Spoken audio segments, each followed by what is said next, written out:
पवित्र आत्मा कौन है? यह सवाल मानवता के लिए हमेशा एक रहस्य बना रहता है। कई लोगों को यह लगता है कि पवित्र आत्मा सिर्फ एक अदृश्य शक्ति है, जबकि असली पहचान इससे कहीं अधिक समृद्ध और गहरी है।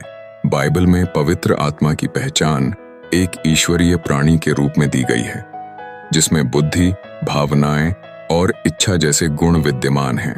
बाइबल के अनुसार पवित्र आत्मा परमेश्वर की एक अभिव्यक्ति है। प्रेरितों के काम 5:3-4 में जब पतरस हनन्याह से कहता है कि उसने पवित्र आत्मा से झूठ बोला, तो यह एक स्पष्ट संकेत है कि पवित्र आत्मा परमेश्वर के समान है। ऐसा करना केवल उस अदृश्य शक्ति को धोखा देने का नहीं, बल्कि स्वयं परमेश्वर को धोखा देने जैसा है। यह बाइबल की पवित्रता को उजागर करता है और हमें बताता है कि पवित्र आत्मा की बहुआयामी पहचान है। पवित्र आत्मा के सर्वश्रेष्ठ गुणों में से एक उसकी सर्वज्ञता है। भजन संहिता 103:7-8 में उल्लिखित है कि पवित्र आत्मा सर्वव्यापी है, कहीं भी जाकर हम उससे बच नहीं सकते।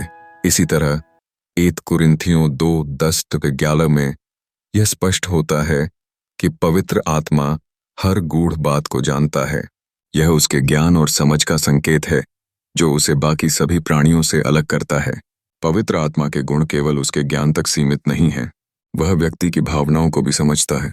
इफिसियों 4:30 में कहा गया है कि पवित्र आत्मा दुखित हो सकता है। यह एक मानवीय भावना है जो हमें बताती है कि वह हमारे साथ संवेदनशीलता से जुड़ा है।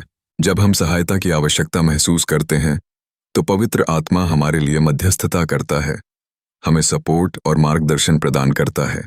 इस प्रकार पवित्र आत्मा का वास्तविक स्वरूप एक सहायक, सलाहकार और मार्गदर्शक के रूप में सामने आता है। यह हमें याद दिलाता है कि हमें अकेला नहीं छोड़ा गया है। भगवान ने हमें पवित्र आत्मा के रूप में एक स्थायी सहायक दिया है, जो हमें सही राह पर चलने में मदद करता है।